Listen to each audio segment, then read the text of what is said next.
Commander Park Ji-ho stood on the bridge of the orbital monitoring station, his coffee growing cold as he watched something that made his blood freeze. Through the massive view screen, dark shapes were dropping out of hyperspace around the peaceful world of Kepler 442b. Not ships as humans knew them, but living creatures the size of skyscrapers, their chitinous hulls pulsing with bioluminescent veins. "Sir, we're detecting massive biosignatures," reported sensor operator Kim Soo-young, her voice tight with fear. "These aren't mechanical vessels. They're alive." The insectoid hive fleet moved with predatory grace, their wing-like appendages folding as they entered the planet's atmosphere. Each bioship resembled a gigantic beetle crossed with a manta ray, their undersides glowing with digestive acids that could dissolve entire city blocks. Park had read the classified reports about these creatures, the Devourers, as refugees, called them. They consumed everything organic, leaving behind only barren rock. Down on Kepler 442b's surface, the morning alarm bells were ringing across New Busan Colony. Farmer Lee Dong-wook dropped his hoverplow and stared up at the sky as shadows began blotting out the twin suns. His daughter Minna ran from their farmhouse, pointing at the descending nightmares with wide eyes. "Papa, what are those things?" Before Lee could answer, the ground shook. The first bioship had landed in the wheat fields 5 kilometers away, its massive bulk crushing everything beneath it. Acid began spraying from its feeding tendrils, dissolving crops, soil, and anything else in its path. Back on the monitoring station, Commander Park Ji-ho grabbed his communications headset. "Lee Soo-jin, open an emergency channel to Galactic Council Headquarters, Priority Alpha." Communications Officer Lee Soo-jin's fingers flew across her console. "Channel open, sir. All frequencies broadcasting." Park took a deep breath and began the transmission that would decide the fate of 50,000 innocent people. "This is Commander Park Ji-ho of the Kepler 442b monitoring station. We have a code-red emergency. The Devourer Hive fleet has reached our system. Repeat, the Devourers are here. We have civilians on the surface, families, children, elderly. They have no military defenses. We need immediate evacuation assistance or military intervention." The signal raced across space at faster-than-light speeds, carrying with it desperate footage of the unfolding catastrophe. Children screaming as their school building dissolved under acid spray. Elderly people being helped into underground bunkers that wouldn't hold for long. Farmers like Lee Dong-wook carrying their families toward the evacuation shuttles that could never hold everyone. 3 hours later, in the Grand Chamber of the Galactic Council on Nexus Prime, representatives from 47 different species gathered around the holographic display showing the attack on Kepler 442b. The footage was horrifying. Bioships the size of mountains methodically consuming everything in sight, their feeding tubes extending like massive straws to drain the life from entire forests. Ambassador Velkai of the Velthari Confederation examined the tactical data with her 4 compound eyes. "The colony is 847 light-years from our nearest. Fleet position. Deployment would take 18 days. "And the cost?" asked Chancellor Theron, his crystalline form flickering with nervous energy. "Approximately 40 million credits, plus potential ship losses." The Corvani representative, a hulking reptilian creature named General Score, dismissed the request with a wave of his clawed hand. "Kepler 442b produces grain and livestock. No strategic minerals, no technology centers, no military value. We cannot justify the resource expenditure." Ambassador Zekara of the Nexari Empire simply turned off her translation device and began reviewing other matters, as if the dying colonists didn't exist. While the council debated, the situation on Kepler 442b deteriorated rapidly. The Devourer. Bioships had spread across 3 continents, their feeding process accelerating. Each creature could consume an entire city block in minutes, breaking down organic matter into basic nutrients that fed their reproductive cycles. In the underground shelters beneath New Busan, teacher Park Hae-jin tried to keep her students calm as the ceiling shook from impacts above. 6-year-old Choi Yun-seo clutched her stuffed animal, tears streaming down her face as the lights flickered. "Miss Park, are the monsters going to eat us?" she whispered. Park Hee-jin forced a smile she didn't feel. "No, sweetheart, help is coming. The grown-ups will figure this out." But even as she spoke those words, she could hear the screaming from the surface growing fainter. Not because people were being rescued, but because there were fewer people left to scream. Commander Park Ji-ho sent transmission after transmission, each one more desperate than the last. Hour by hour, he watched the bioships systematically strip his world bare. The evacuation shuttles had managed to save maybe 3,000 people before the landing pads were overrun. As the 17th hour passed, the final transmission from Kepler 442b's surface cut to static. In the council chambers, delegates were still arguing about jurisdiction and budgets while an entire civilization died. The galaxy had turned its back on 50,000 innocent souls, leaving them to face the darkness alone.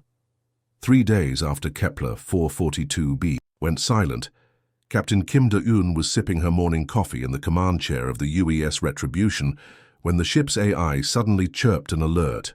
The patrol vessel had been cruising through the Outer Rim territories, checking shipping lanes for pirates, and conducting routine sensor sweeps of uninhabited systems.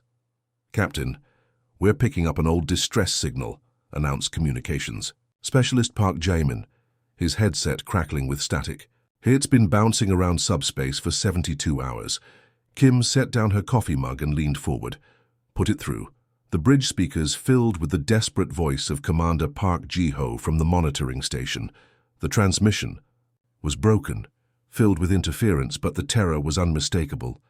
Bioships, devourers, 50,000 civilians. "No defenses. When was this sent?" Kim asked quietly.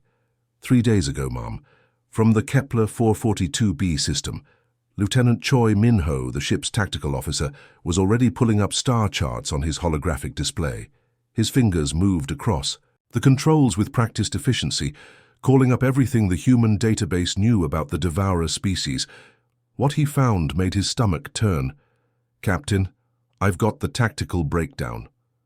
Choi's voice was grim as he read from his screens. "Intelligence estimates place a typical devourer hive fleet at around 40,000 bioships. Each one is roughly the size of a heavy cruiser, but they're living creatures.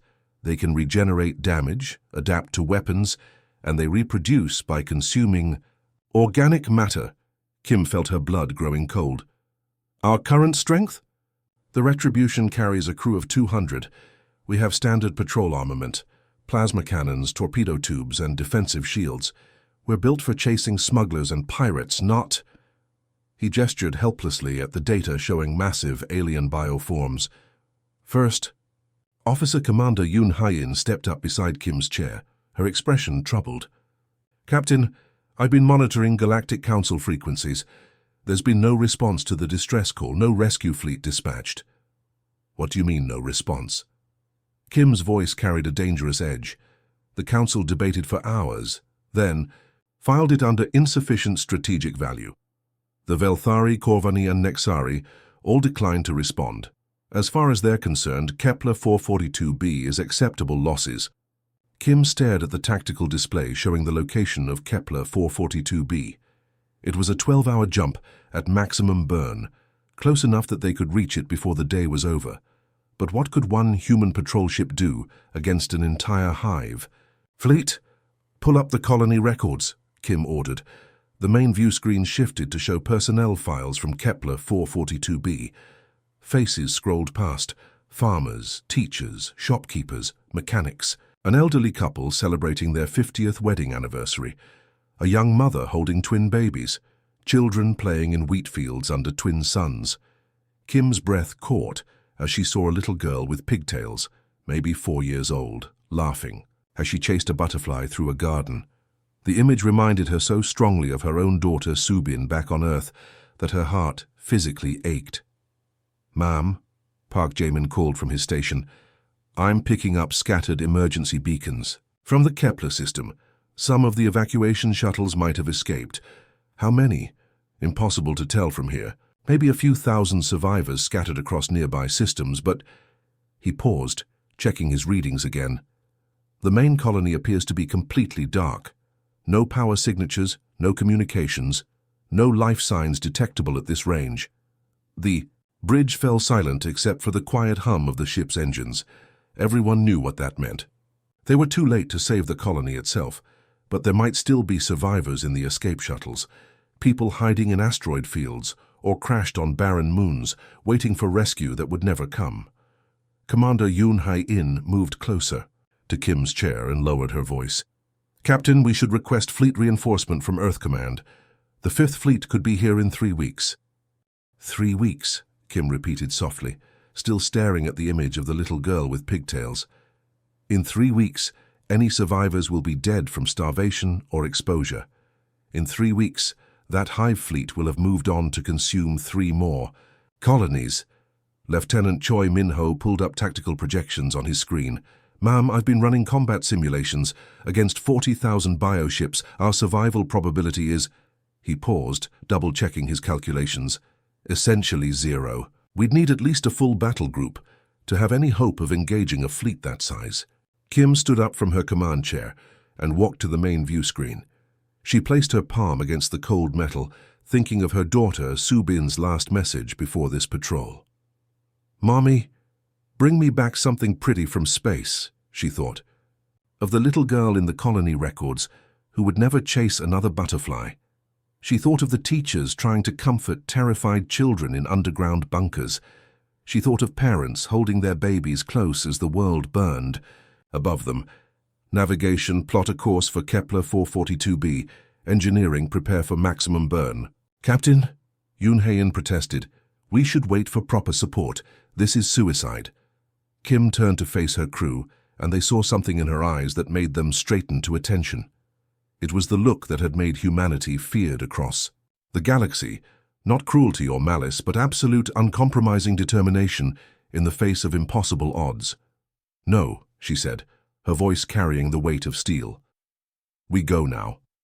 The UES Retribution's hyperspace engines wound down with a mechanical whine as the ship dropped back into normal space at the edge of the Kepler 442b system.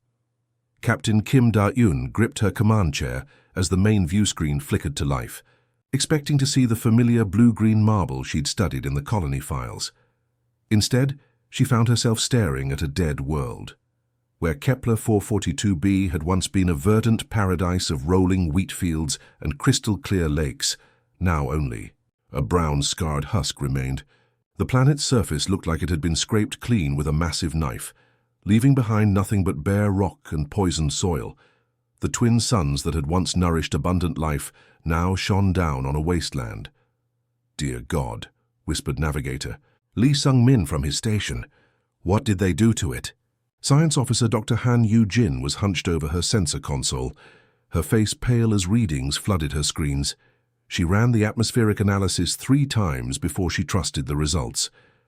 "Captain, the entire biosphere has been stripped away. The oceans have been drained to less than 10% of their original volume. Oxygen levels are dropping rapidly." Kim's jaw tightened as she processed what that meant. "Life signs?" Dr. Han's fingers trembled as she adjusted her sensors, scanning deeper into the planet's crust, hoping against hope to find some pocket of survivors in the underground shelters. She checked the readings twice, then a 3rd time, before finally looking up with tears in her eyes. "None detected on the surface, Captain. The underground facilities show no power signatures, no heat sources, no movement. We're too late." The bridge fell into stunned silence. Lieutenant Choi Min-ho pulled up tactical displays that should have shown cities, roads, and infrastructure. Instead, his screens displayed only empty craters where New Busan and the other settlements had once stood. Even the forests had been consumed down to the bedrock. "Ma'am," called Communications Officer Park So-young, her voice barely above a whisper, "I'm detecting massive movement in the outer system. The Hive fleet is still here." The main view screen shifted to show long-range sensors picking up the Devourer. Fleet. What had been 40,000 bioships 3 days ago had now swollen to nearly 60,000. The creatures had reproduced, feeding on the consumed biomass of an entire world to birth new horrors. The bioships moved through space like a living constellation of nightmare. Each one pulsed with bioluminescent veins that carried digested nutrients through their chitinous hulls. Some were as small as fighters, newly birthed and hungry. Others had grown to the size of battleships, their feeding tentacles coiled beneath. Them like sleeping serpents, But at the center of the swarm floated something that made even seasoned spacers feel sick with dread. The Hive Queen's vessel was less a ship than a living space station, easily 3 kilometers across. Its surface writhed with breeding chambers and digestive sacs, while massive eyes the size of buildings tracked the movement of stars. Smaller, bioships were constantly emerging from birthing orifices along its flanks, like insects hatching from a bloated egg sac. "They're dispersing," reported Tactical Officer Choi Min-ho, watching as sections of the Hive fleet began breaking away from the main group. "Different squadrons are plotting courses toward other inhabited systems." Dr. Han pulled up stellar cartography on her secondary screen. "If they maintain their current heading vectors, they'll reach the mining colonies in the Tau Ceti system within a week. That's another 40,000 civilians." As if sensing the human ship's presence, the massive Hive Queen began broadcasting. The transmission wasn't radio waves or subspace signals, but clouds of complex pheromone molecules that drifted through space at incredible speed. Communications Officer Park, So Young, activated the ship's xenolinguistics computer, a sophisticated AI system designed to translate alien languages. The machine worked frantically to decode the chemical message, its processors heating up from the effort. "Translation coming through now, Captain," Park reported, her face growing pale as she read the results. "The meaning appears to be prey consumed seeking more feeding grounds, but there's something else embedded in the signal." She paused, double-checking the translation matrix. "It's almost like laughter, ma'am.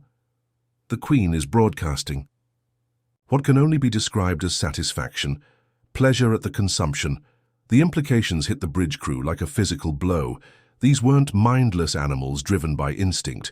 The devourers took joy in their destruction, savoring the terror and helplessness of their victims. Captain Kim stared at the orbital scans flooding her tactical displays.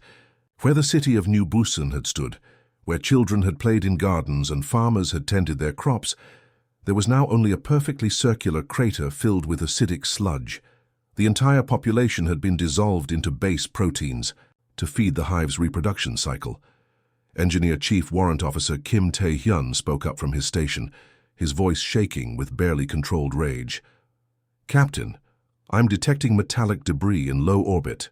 Looks like the remains of evacuation." Shuttles. The implication was clear. Even those who had tried to escape had been hunted down and consumed. Families who had made it off the surface thinking they were safe had been caught by the bioship's pursuit craft and torn apart in the vacuum of space. Dr. Han's sensors picked up one final horrifying detail. "Ma'am, I'm reading organic compounds in the planet's atmosphere. Complex proteins, DNA fragments. They're the molecular remains of every living thing that used to call this world home."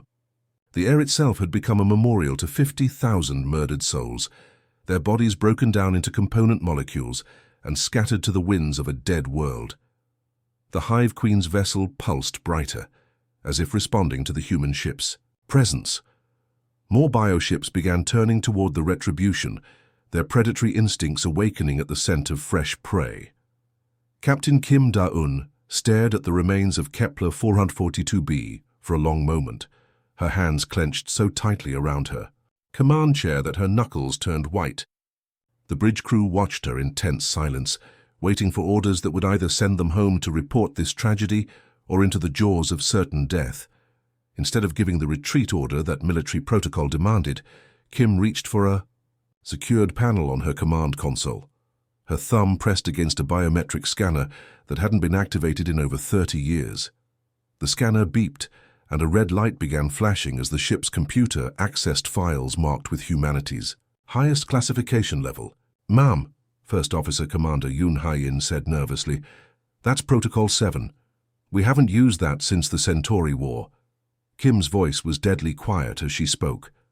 "The Centauri War was the last time someone tried to exterminate human civilians. Today, they did it again." She opened a communications channel that broadcast on every frequency known to galactic civilization. Her words would reach not just the Hive fleet, but every listening post, every ship, every colony within 50 light years. When Kim spoke, her voice carried the cold fury that had once made entire alien armadas flee from human space, This is Captain Kim Da-yoon of the United Earth Ship Retribution. The colony world of Kepler 442b was populated by human settlers and placed under the protection of Earth. Its destruction constitutes an act of war against Earth and all her territories. To the Devourer Hive Fleet, you have awakened something that should have remained sleeping. The transmission ended, and Kim turned to face her crew. These weren't elite soldiers or battle-hardened Marines. They were patrol officers, engineers, scientists, people who had signed up to chase smugglers and map-star systems, not fight impossible battles against nightmarish aliens. "I won't lie to you," she said, her voice carrying to every corner of the bridge. "We're outnumbered 300 to 1. Our ship wasn't built for this kind of fight. If we engage, none of us are going home." She paused, looking each crew member in the "Say, but down there 50,000 people, men, women, children, were murdered while the galaxy watched and did nothing. They died alone, terrified, with no one coming to help them. I can't bring them back, but I can make sure their killers pay a price." Kim's voice grew stronger. "Who's with me?" Without hesitation, every single hand on the bridge rose into the air. Communications Officer Park So-young was first, followed immediately by Lieutenant Choi Min-ho. Dr. Han Yu-jin raised her hand with tears streaming down her face. Even young navigator Lee Sung-min, barely 22 years old, raised his hand. "Hi. All hands, this is the captain," Kim announced over the ship's intercom system.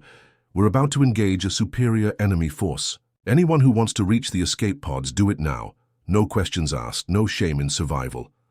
The response came back from every department: engine room, weapons bay, life support, medical. Not a single person left their post.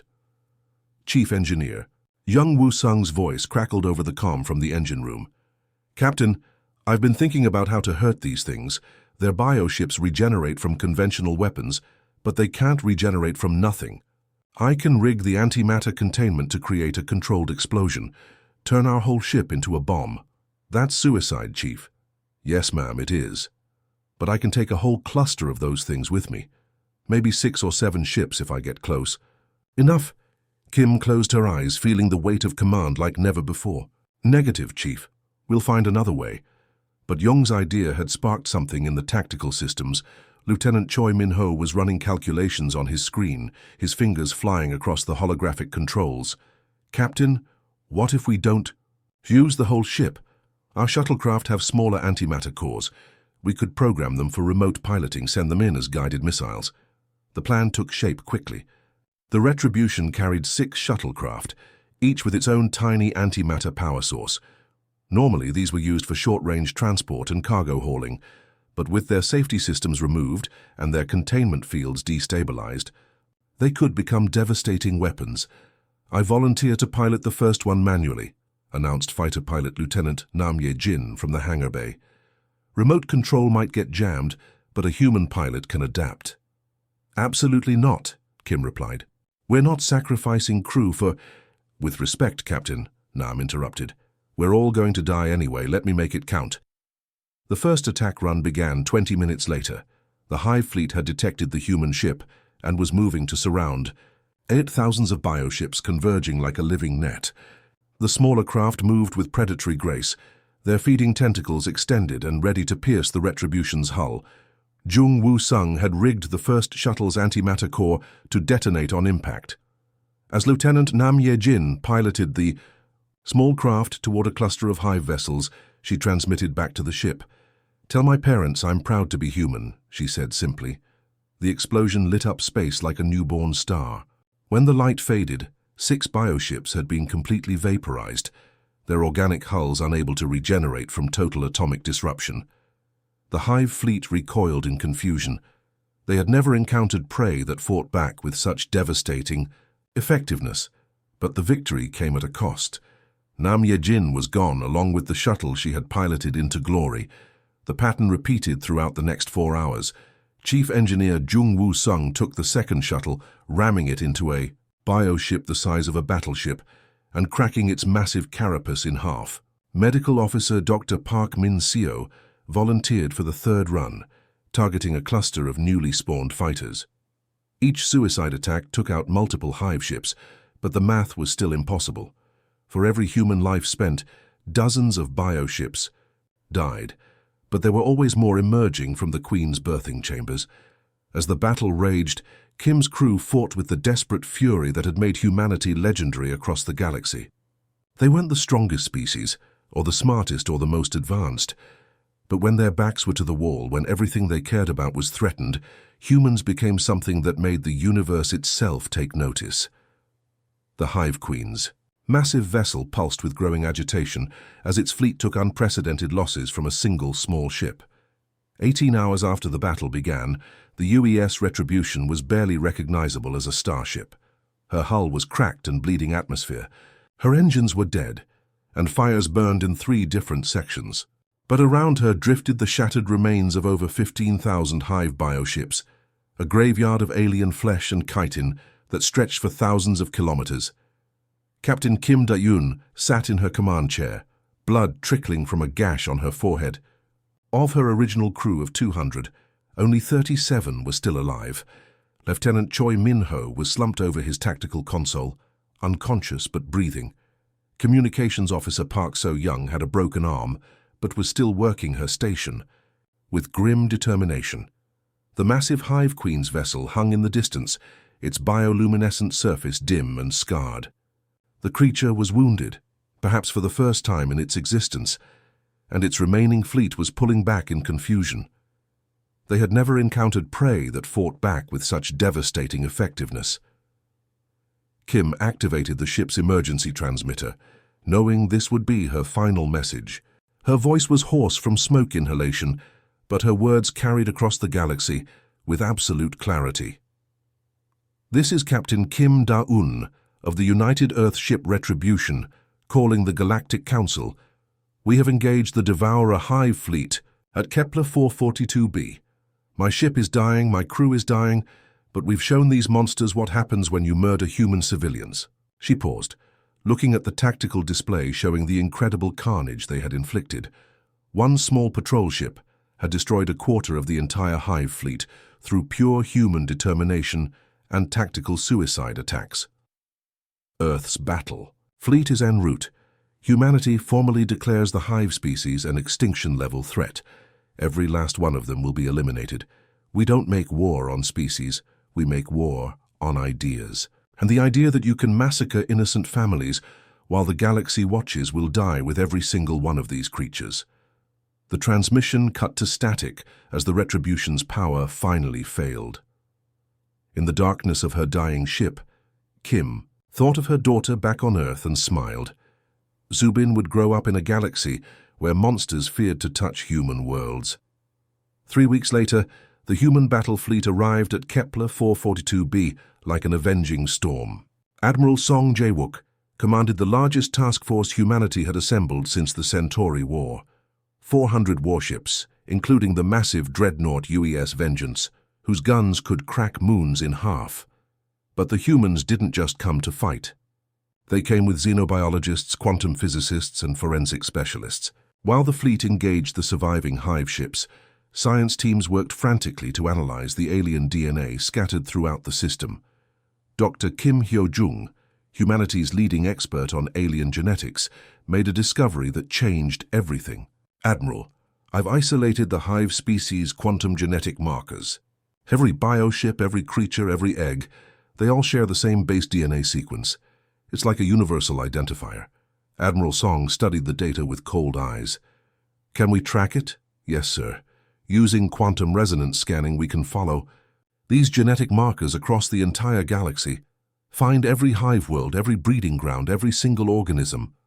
The hunt began immediately. Human ships spread across the galaxy like a deadly web, following quantum genetic trails that led to dozens of star systems. What they found horrified even battle-hardened soldiers. The Devourers had consumed 17 different civilizations over the past century, worlds that had simply vanished from galactic communications, their disappearances explained away as equipment failures or voluntary isolation. Each dead world told the same story: complete biological consumption, leaving behind only barren rock. The Hive homeworld was discovered in the Void Nebula, a dark region of space that most species avoided. It was a nightmare planet 3 times the size of Earth. its surface covered in writhing birthing pools and feeding chambers. Billions of bioships moved through its atmosphere like flying insects, while the ocean itself was a living soup of genetic material. Admiral Song personally led the final assault. The human fleet surrounded the hive world with a ring of antimatter mines, each one powerful enough to sterilize a continent. Then they began the systematic destruction of every living thing on the planet's surface. "Fire all weapons," Song commanded from the bridge of the Vengeance. "Leave nothing alive." The bombardment lasted for 6 hours. Plasma cannons boiled away the oceans. Antimatter warheads cracked the planet's crust. Quantum disruptors unraveled. The very DNA of the hive creatures, preventing any possibility of regeneration or evolution. When it was over, the hive homeworld was nothing but molten slag drifting through space. Not a single organic molecule remained intact, but the humans didn't stop there. Using the quantum genetic data, they tracked down every hive outpost, every breeding colony, every single bioship that had scattered across the galaxy. The campaign took 2 years and involved every human military unit, but the result was absolute: the complete extinction of the devourer species. In the Galactic Council chambers on Nexus Prime, representatives from 47 different species gathered to discuss what they had witnessed. The holographic displays showed the methodical annihilation of an entire species, something that had never happened in recorded galactic history. Ambassador Velkai of the Velthari spoke first, her 4 eyes wide with shock. They didn't just defeat the hive fleet, they hunted down every single organism across thousands of star systems. This level of thoroughness is unprecedented. Chancellor Theron's crystalline form flickered nervously. The humans claimed it was proportional response to the murder of civilians, but this was complete genocide. The Corvani representative, General Score, was unusually quiet. His species prided itself on military prowess, but what humanity had accomplished went beyond warfare. It was the systematic elimination of an entire form of life from the universe. They didn't do this in anger, observed Ambassador Zekara of the Nexari Empire. The humans were methodical, precise, scientific. They turned extinction into an exact science. A new hologram appeared. In the chamber, Admiral Song Jae-wook broadcasting from Earth. His message was simple and terrifying in its calm delivery. To all species of the Galactic Council, the devourer hive has been eliminated. Every biological trace of their existence has been removed from the universe. Let this serve as a reminder that human civilians are under Earth's protection. The next species that harms our people will receive the same treatment. The transmission ended, leaving the Council in stunned silence. They had witnessed something that chilled them to their cause, what humans called justice, but what looked like the methodical application of extinction as a policy tool. In hushed whispers, the representatives began to understand a fundamental truth about humanity that they had missed during decades of peaceful coexistence. Humans were capable of kindness, diplomacy, and friendship. But when their families were threatened, when their children were murdered, when their innocents were consumed by monsters, humanity became something that made the universe itself tremble. The galaxy had learned a lesson written in the ashes of an entire species.